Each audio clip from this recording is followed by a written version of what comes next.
Let's go.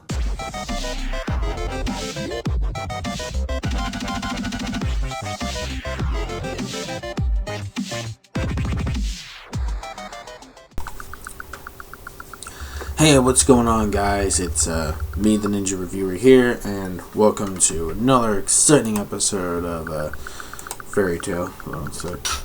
Episode 271 review.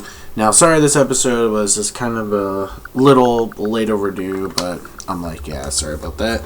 I was gonna do it, but then I forgot that, even though I said well, I had the extra time off, but things always happen. It's always hard for me to keep on track. But anyways, this episode of Fairy Tale, episode 271. So basically, this episode is we finally get to see ZEREF. After so many episodes of waiting, he's finally shown up. And what happens is that when Mavis actually meets him, he's actually hold on, phone call.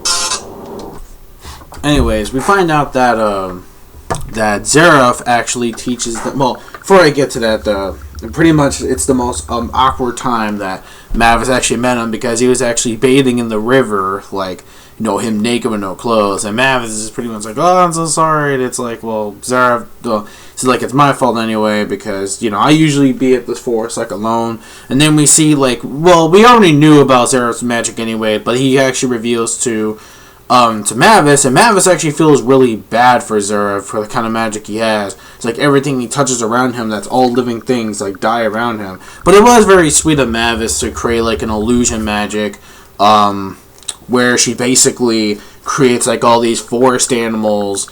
And he was kind of afraid, because all these animals at first he thought it was actually real, and the animals were all following him. And then he's no, please, just don't. I don't want to pet you or anything, because I'm afraid I will end up only killing you guys, from one little touch. I don't want that. Yeah, that's how OP not Mavis, ZEREF is. And it explains it's a type of magic that he has, that he was born with, I believe, and that's the reason why it's pretty much like a dark magic, or a black dark magic. You can actually tell what it is. And he didn't mean to learn it, but basically it was, he suffered like this for years, and Mavis just felt really bad. And, as well, okay, I'm not going to spoil that, because I don't think Fairy Tail Zero even mentions that. No, that's way later in the recent arc that we've gotten out of the manga. But anyways, that's something for another time. So anyways, we find out that, since Mavis finds out that they're no match for Blue Skull, because it's obvious is that, they have more better magic, and they have more tacticians and more people who can fight magic compared to the treasure hunters. So they're yo, can you teach us some magic? Because, we needed to actually, get this sacred treasure back, and we need to actually defeat them, and, take vengeance for, what they done and humiliated us. It's alright, fine.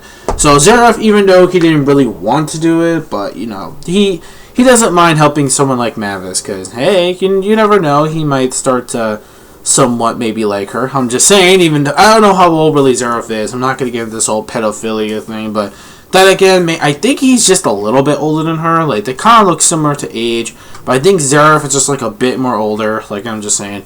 But anyways, though, we find out though that technically, ZEREF actually teaches, the three, Makaro's father. We got we got Yuri, Makaro's father. We got Hades, and we got Ward. And basically, they actually have to. Well, ZEREF explains to them that they have to pretty much feel this inner vibe, this inner strength, this inner energy, something that you just focus on. And once you focus on a particular energy within your body, you will be able to release that magic. Whatever kind of feelings or emotions you have is that element of magic you're actually going to have. So for example, with Yuri, he's kind of not the calm meditative type. He's more of the fast, quick as lightning, exercising workout kind of guy. And that's why he got the ability of magic, which is a lightning ability. While we got Hades, which is some kind of light ability, which is actually really beast. I love that, because it gets even more better, especially the dark magic shit that he learned way later during Fairy Tail, during the Terminal Island arc. Oh man, that shit was beastly. So it's gonna get even more better, of course, well, years gone by, we known him for that, and it got better. But still, he's got some skills too. Unfortunately, Ward was the only one who couldn't really get the skills working. I mean, yeah, he got the idea down, he got the gist of how to use the magic, but the bad thing is that he couldn't really get whatever element he needed. It's like he's struggling, and he didn't know what the hell element it was, because he was trying his best, and then he kind of feels like he was like, the one that's always, has like dead weight to like the actual group. And he's like, no, that's not true, because like you actually, because Mavis is like, yeah, from last time you actually saved them from certain deaths, so you know what, they're actually in your favor. They actually owe you. They want to get stronger too, actually not happen again. They want to make sure to protect you as well. And he actually felt better, and decides, what, all of a sudden he realizes that, because he went back to ZEREF because he finally found him, then he actually explains to him a bit more how it works, and now he got the ability, as we know, his whole tree plant magic ability, which is why, of course, we see him as, I believe, what was it, the creator and the founder of Fairy Tail, which is pretty obvious, which you already knew that. So he's the one that actually, puts the guild and actually builds the actual guild to work and stuff like that. So that's actually really cool. And yeah, so that was actually really nice that they actually got it. So actually, oh wait, no, I forgot too. Zara also learns magic as well. We see her, and she actually gains the ability of fire magic. So we got like a little female Nazi. So that's actually really cool. So she has the ability of fire magic before Nazi's time. But that again, with the fire, was more based because he was a dragon slayer. So it made more sense. Hers was just basically just regular fire magic, and it was cool. Mavis, however, was the only one who could still do like the illusions and shit.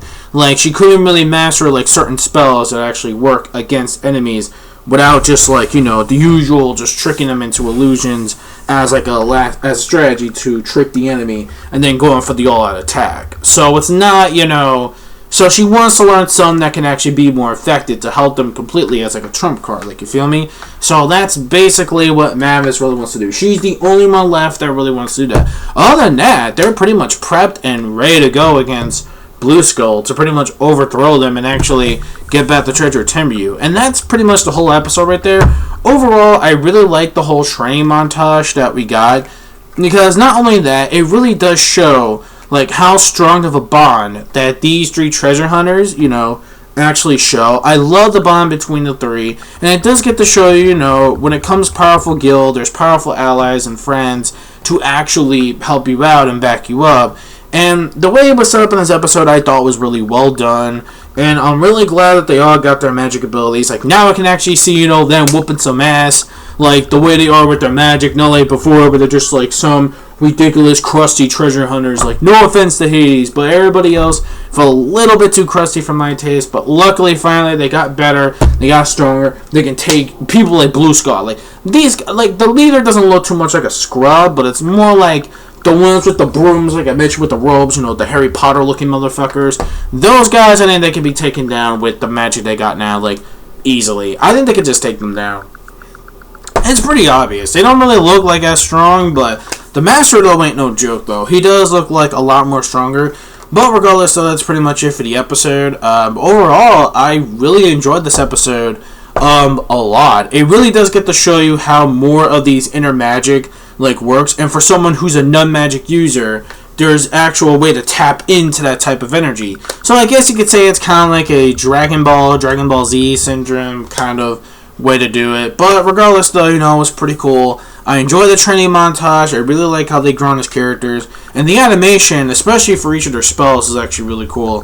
So, you know what? I'm going to give the episode a 5 out of 5. I enjoyed it. The music was fine. The emotion was fine. This is definitely one of my favorite episodes in Fairy Tail Zero, because now it's leading up to a lot of great shit, and I definitely can't wait to see from next week's preview. It's going to get even better. I cannot wait to see the actual final battle between them and Blue Skull. That's going to be mad hype, and I can't wait for that. So leave me your thoughts in the comment section below of this week's episode of Fairy Tail Zero, episode 271. Let me know your thoughts in the comment section below. And that's basically it. Either give me a like, a dislike, whatever. Don't forget to rate, comment, and subscribe as always. This is the Ninja Reviewer signing out. Peace, soul, love, chicken grease, and the sky's the limit. Anime manga fans, keep supporting what you read and what you watch, and I'll catch you guys next week for episode 272. Later.